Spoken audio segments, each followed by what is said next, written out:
16절에 보니까 그들이 모세에게 가까이 나와 가로되 우리가 이곳에 우리 가축을 위하여 우리를 짓고, 우리 나오니까 다 똑같은 우리 같은데 세 번째 나온 우리는 가축 집어넣는 그런 우리를 말하는 거예요. 여기에서 루벤 지파들의 분명한 이유가 두 가지가 있습니다. 뭐냐? 가축을 해서 우리를 짓고, 그 다음에 유아들을 위하여 성읍을 쌓겠다, 이거거든요. 두 가지죠. 가축 보호하고 우리 애들을 보호하겠다. 여기 성읍을 쌓겠다, 이 말은 뭐냐면 성읍을 하나 만들겠다는 게 아니고 증축하겠다는 거예요. 그러니까 이 기존에 있던 성읍에 이제 부서졌을 거 아니에요. 전쟁을 통해서 다 무너졌으니까 그것을 증축하고 거기서 이제 살겠다. 이 뜻은 뭐냐 그러면 뭐 별거 아닌 것 같지만 그 성읍이 원래 있던 자리였다. 지금 뭡니까? 그것이 군사적, 경제적, 교통적 요충지였다. 그 자리가 그 자리가 좋다. 그러니까 이제 이 당시에 이 모압 평지는 끝이 보이지 않는 평지예요. 끝이 보이지 않는 평지인데 이 평지에 성이 있다. 그러면은 엄청나게 든든합니다. 튼튼해가지고 엄청나게 두껍고 그다음에 엄청나게 높아요. 평지의 성읍은 이 지역이 이제 그랬습니다. 그래서 그걸 딱 보니까 어때요? 이 루벤 지파의 마음이 너무나 흡족하고 좋은 거예요. 거기서 있고 싶고 그 전체를 관할하고 싶고, 그 성읍이 있다는 건 뭡니까? 거기에 딱 들어가면 동서남북을 다 통제할 수 있다는 거거든요. 그러니까 거기에 있고 싶다, 이렇게 이야기하면서 17절에 이 땅 거민의 영고로 우리 유아들로 그 견고한 성읍에 거하게 한 후에 우리는 무장하고 이스라엘 자손을 그곳으로 인도하기까지 그들 앞에 행하고. 여기서 뭐냐면 우리 애들은 거기 놔두고 또는 짐승을 놔두고, 그 대신 우리는 모든 정복 전쟁에서 가장 앞서겠다. 요단 강을 현재는 요단 동편이잖아요. 요단 동편인데 여기서 강을 건너서 요단 서편으로 들어갈 때 모든 정복 전쟁에 우리가 가장 앞서겠다, 이렇게 이야기한 거예요. 그리고 사실은 이 명령을, 이 약속을 다 지킵니다. 루벤 지파는. 그래서 이스라엘 자손을 그곳으로 인도하기까지 그들의 앞에서 행하고, 이스라엘 자손이 각기 기업을 얻기까지 우리 집으로 돌아오지 아니하겠사오며. 그래서 가나안 땅에 들어가서 그 가나안 지역을 다 정복할 때까지 우리는 안 들어오겠다. 요단강을 건너서 다시 이쪽으로 오지 않겠다. 그 대신 우리 애들하고 우리 가축은 여기다 두겠다, 이렇게 약속했어요. 어때요? 좀 괜찮지 않습니까? 어제 봤을 때는 모세가 엄청 화가 난 거예요. 이 땅을 우리에게 주소서, 우리가 짐승을 둘 데가 없어서 여기다 두겠나이다. 그러니까 모세가 너희들은 또다시 40년 전에 12정탐꾼의 대를 이어서 또 우리를 분열시키려고 그러느냐, 우리를 또 요단강 바로 직전에서 건너지 못하게 하고 우리의 마음을 다 이제 낙심시키려고 그러느냐 하면서 모세가 그렇게 이제 불을 냈는데, 이제 오늘 또 딱 보니까 어때요? 아주 그럴듯하잖아요. 가만히 들어보니까 그럴듯해요. 그리고 이제 사실 시간이 지난 다음에 이 요단 동편 땅을 차지한 이들 때문에 사실은 이스라엘 백성들이 좀 평안을 얻었겠죠. 먼저 그 외부의 사람들 들어오려면은 루벤이라는 게 아주 싸움을 강하게 잘한 애들이거든요. 그 지파를 거쳐서 이스라엘 본 진영에 들어와야 되기 때문에 사실은 요단 동편에 이들이 자리를 치고 있었던 것은 전체 이스라엘 백성을 봐서는 상당히 괜찮았었다. 그래서 19절에 우리는 요단 이편 곧 동편에서 산업을 얻었사오니 그들과 함께 요단 저편에서는 기업을 얻지 아니하겠나이다. 우리가 만약에 거기서 피를 흘려도 요단 서편에 있는 땅은 손도 안 대겠다. 거기서는 아예 관심도 안 갖겠다. 나중에도 많이 피를 흘리게 되겠죠. 최전방에 있었으니까. 그러나 그것은 우리 게 아니다 라고 이제 분명하게 약속을 합니다. 약속을 하니까 20절에 모세가 그들에게 이르되 너희가 만일 이 일을 행하여 무장하고 여호와 앞에서 가서 싸우되, 너희가 다 무장하고 여호와 앞에서 요단을 건너가서 여호와께서 그 원수를 자기 앞에서 쫓아내시고 그 땅으로 여호와 앞에 복종케 하시기까지 싸우면 여호와의 앞에서나 이스라엘 앞에서나 무죄히 돌아오겠고 이 땅은 여호와 앞에서 너희 산업이 되리라마는 너희가 만일 그같이 아니하면 여호와께서 범죄함이니 너희 죄가 정녕 너희를 찾아낼 줄 알라. 이게 뭐냐면 너희 죄가 너희를 정녕 찾아낼 줄 알라. 이건 뭐냐면 서운한 거 갚지 않으면 그대로 그 서운한 것을 근거로 너희를 치겠다는 거예요. 너희가 지금 하나님 앞에서 약속을 했는데 그 약속을 한 것을 어기는 것은 그 말 자체가 너희가 벌받을 증거로 사용될 것이다. 이제 그렇게 분명하게 이야기합니다. 그래서 24절에 너희는 유아들을 위하여 성읍을 건축하고 양을 위하여 우리를 지으라. 그리하고 너희 입에서 낸 대로 행하라. 만약에 여기서 우리가 다시 상식적으로 돌아가서 모세가 그래도 안 돼. 왜? 요단 동편은 원래 하나님께서 우리에게 주고자 하는 땅은 아니었다. 원래 아니었지 않습니까? 요단을 건너야만 되는 것인데 요단을 건너지 않고 요단 동편을 하려고 했어요. 그렇기 때문에 모세가 만약에 안 돼. 그래서 어떻게 됐을까요? 아마 제 생각에는 전쟁이 일어났을 것 같아요. 왜냐하면 이미 성읍을 쌓고 있었거든요. 르우벤 애들이. 르우벤이 성읍을 쌓으면서 이 성을 쌓게 해주세요. 이제 그렇게 한 거예요. 그러니까 아마도 르우벤이 어때요? 세력도 강하고 싸움도 잘하니까 그리고 성읍도 쌓고 있고 뭐 여러 가지. 여러분 전쟁이라는 게 전쟁의 승리는 용기에 의한 것이 아니라 물자에 의한 승리예요. 전쟁의 승리는. 그래서 북한 사람들이 우리에게 함부로 전쟁을 못 거는 이유 중에 하나가 뭡니까? 미사일 몇 번 쐈다가는 더 이상 쌀 기름이 없어져 버리거든요. 이 전쟁은 뭡니까? 북한은 핵무기 하나밖에 의지할 게 없는 거예요. 재래식 무기로 했다가는 며칠 싸면은 도저히 포탄도 없고요. 왜 우리나라가 전쟁할 때 일본이 엄청나게 부강하게 된 줄 아십니까? 일본이 부강하게 된 이유는 뭐냐면 포탄을 쌀 때 이제 한 일주일 우리 전투 포탄이 한 보름 동안 것이 비축되어 있고 전쟁할 때 기름이 한 3개월치기 비축되어 있다고 생각해봐요. 그럼 그 기간이 끝나면 어떻습니까? 제일 가까운 나라 일본한테 가야 돼요. 그럼 그때 일본은 뭐라고 합니까? 요즘에 기름값도 비싸지고 철근값도 비싸져가지고 포탄값이 2배로 뛰었다. 그럼 사야 됩니까? 안 사야 됩니까? 사야 돼요. 그래서 전쟁 나면 무조건 주변 국가가 이득을 보는 겁니다. 그냥 물가가 그 포탄 하나에 처음에는 싸게 팔아도 전시에는 엄청나게 비싸게 파는 거예요. 그래서 전쟁은 돈으로 하는 겁니다. 돈으로. 그렇기 때문에 르우벤을 이겨내기가 힘들어요. 물자도 많고 돈도 많고 이러니까. 그런데 르우벤이 만약에 모세가 만약에 안 됩니다. 그러면 아마 제 생각에는 전쟁을 하거나 이스라엘이 완전히 깨질 거예요. 그래서 모세가 그냥 울며개자먹기로 오케이 한 겁니다. 오케이. 그래 너희들 이거 해라. 그 대신에 끝까지 와서 참전을 해다오. 이렇게 해서 이 정도에서 끝난 것입니다. 그래서 26절에 우리의 어린 자와 아내와 양떼와 모든 가축은 이곳 길르앗 성읍들에 두고 여기 보시면 성읍이 벌써 아까 성 사는 곳이 길르앗 성읍, 지금 우리로 말하는 한양 도성 같은 그런 성읍입니다. 우리 주의 말씀대로 종들은 무장하고 여호와 앞에서 다 건너가서 싸우리이다 라고 합니다. 쭉 이제 28절부터는 르우벤 지파와 각 지파들의 기업을 쭉 나타낸 거거든요. 그래서 좀 그냥 넘어가면 됩니다. 크게 중요한 거 같잖아요.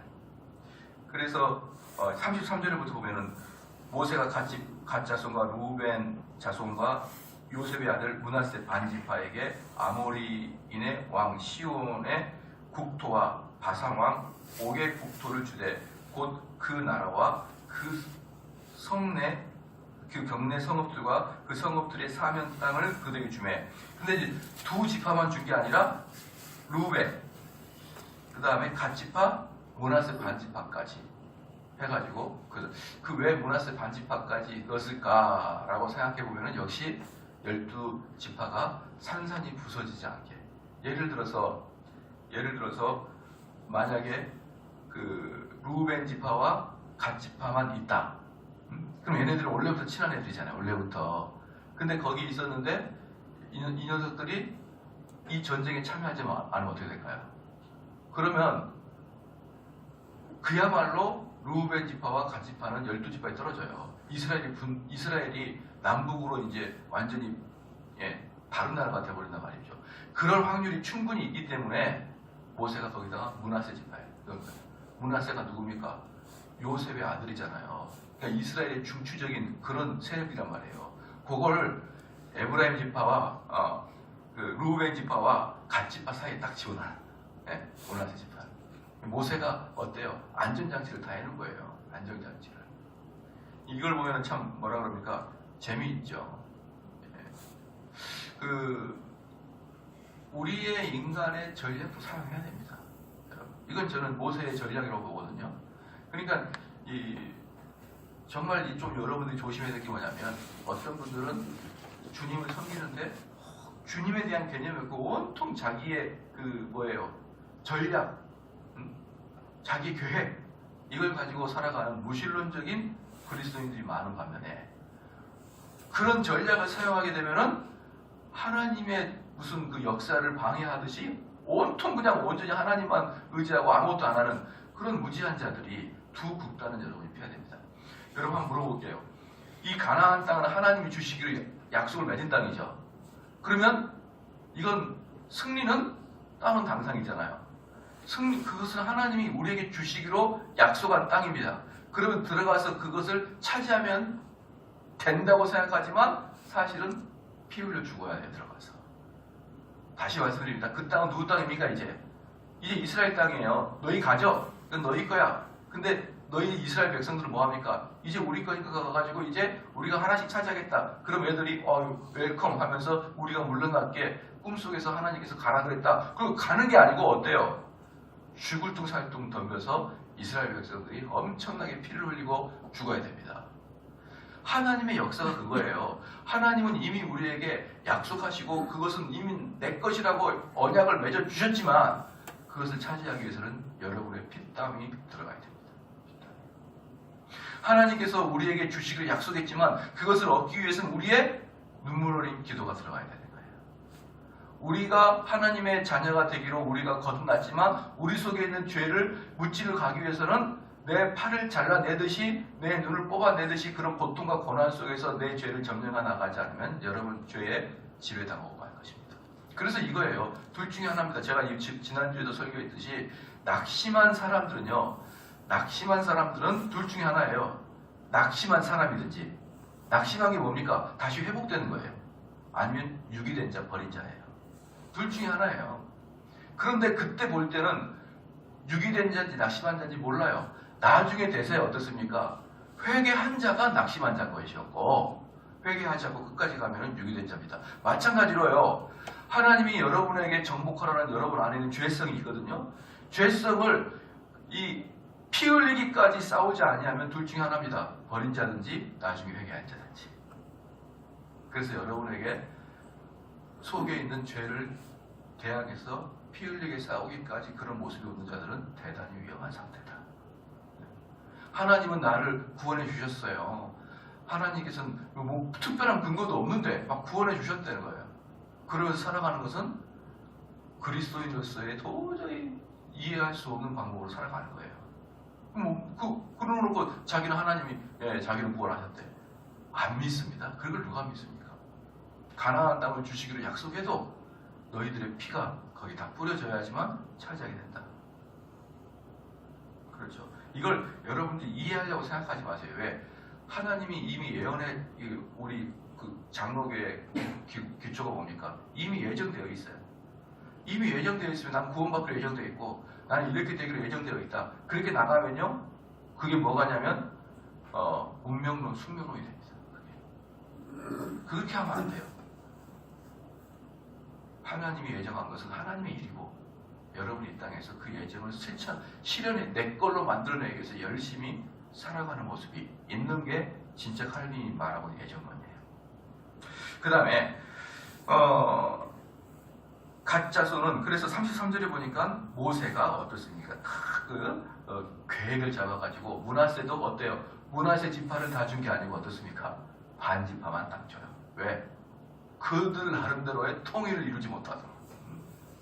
모세는 나름대로 머리를 쓴 겁니다.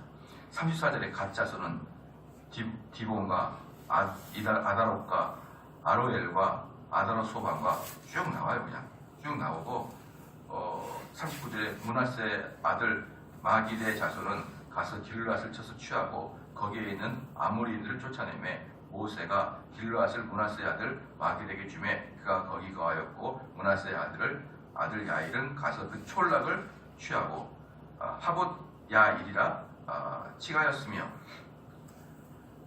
노바는 가서 그낫과 그 향촌을 취하고 자기 이름을 따서 노바라 칭하였더라. 쉽게 말하면 이제 이 요단 동편의 땅을 점령하는 것들을 보여주는데 그래서 어떻게 되느냐? 그래서 마지막 결과는 나중에 보면은 나오지만 어때요? 이 사람들이 동편에 있음으로 말미암아서 이스라엘 본영이 어떻습니까? 본진이 안정을 얻어요. 왜? 여러분 생각해 보십시오. 그 상상을 해 보십시오. 그 팔레스타인 지도를 봐봐요. 그러면 팔레스타인 지도를 보면은 이 서쪽은 바다거든요. 지중해 바다. 이 동쪽은 그 이제 땅이잖아요. 광야잖아요. 그러면 이 지금 이스라엘 본 진영이 들어오기 전에 얘네들이 어디에 있냐면 이스라엘 본 진영의 남쪽부터 동쪽을 딱 이렇게 초승달처럼 감싸는 형국으로 딱 있는 거예요. 그리고 그걸 건너 요단강을 건너야 본 진영으로 들어옵니다. 그러면 이들이 초승달처럼 감싸고 있는 바깥에는 뭐가 있습니까? 예굽이 있고 아수르가 있고 메소포타미아 문명이 쫙 있잖아요. 뭘 의미합니까? 이스라엘 본 진영에는 얘네들이 방패막 역할을 하고 얘네들은 죽을 때까지 고생합니다. 죽을 때까지. 이 사람들은 한순간도 편하지 못하고 열강들이 그게 있지 않습니까? 결혼하기 전에 장점은 결혼한 이후에 단점이 된다 라는 말이 있거든요. 예를 들어서 내 아내가 엄청 예뻐요. 그럼 결혼한 후에는 어떻게 될 거예요? 다른 남자들의 눈에 들어오는 거예요. 내 남편이 엄청 멋져요? 다음에 결혼하면 여성들에게 눈에 들어오는 겁니다. 그러니까 그 전에는 장점을 보인 게 나중 되면은 엄청난 단점일 수가 있죠. 근데 이 땅이 무슨 땅입니까? 모압 평지가 얼마나 목축하기 좋아요. 그래서 루벤 지파가 보는 순간 홀딱 반했습니다. 그럼 다른 사람들은 안 반하겠다고요. 그러니까 각 지역의 열강들이 항상 거기를 침공하려고 그러고 그럼 걔네들은 자기가 안 죽으려고 죽을 둥 살 둥 열심히 싸우면은 이스라엘 본 진영은 안전하고 이렇게 돼버린 거예요. 이렇게 그냥 하나님께서 결국은 어떻습니까? 이스라엘 본 진영을 이 벽을 쳐서 안전하게 하는데 그러면 하나님께서 루벤하고 갓지파한테 이 벽을 쳐라고 했냐고요. 자기들이 쳤지. 그렇죠? 그래서요 하나님께서 명령하신 것을 여러분이 그 명령에 순종 안 할 수가 있습니다. 그래도 하나님께서 오케이 해줘요. 그래 루벤 지파야 살아 거기서 너희들 살아. 그 대신에 다가오는 것은 너희들이 책임져라 이제. 그 대신에 너희들이 당할 것은 알아서 너희들이 책임지는 거야. 나는 몰라. 나는 분명히 요단 서편으로 들어가라고 했었어. 너희들이 그렇게 한 거야. 그럼 여러분들이 알겠습니다. 오케이. 그러면은 그 모든 것을 다 감당할 생각을 해야 돼. 제가 청년들을 이제 사역할 때 옛날에 얼굴은 예쁜데요. 얼굴은 예쁜데 아주 성격이 이건 뭐 뭉댕이 같은 애들이 있어요. 여자들 중에. 뭐 엄청 게을고 얼굴 예쁜데 또 게을러요. 뭐 미녀를 오래 잔다면서요. 엄청 게을러요. 근데 전 다 알죠. 근데 남성들은 모르는 거죠. 아직 청각들은. 그럼 제가 결혼하기 전에 손을 잡고 이야기합니다. 너 저 자매 데려갈 때 예뻐서 데려가잖아. 예. 그럼 장점이랑 단점 다 같이 가져가야 된다. 제가 이렇게 항상 얘기해요. 장점과 단점을 같이 가져가야 돼. 아 물론이죠. 너 결혼한 이후에 비명 질러도 안 돼. 비명 지르죠. 결혼한 다음에. 내가 다시 물어요. 갖고 간다 그랬잖아. 너 왜 그래? 눈에 보이는 것만 보면요. 눈에 보이지 않는 게 잘 안 보여요. 그런데 거기에는 항상 독소가 있는 겁니다. 독소가. 그래서 하나님께서 딱 말씀하신 것에서 여러분이 멈추면은 정말 죽을 때까지 편안하게 가는 거예요. 그런데 어긋어긋하게 하나님의 명령을 어기고 자기 눈에 좋은 대로 딱딱 선택하면은 하나님이 그걸 죽이겠습니까? 살리겠습니까? 당연히 허락해 주시죠. 그러나 이후에 고통과 고난은 말할 수가 없는 것입니다.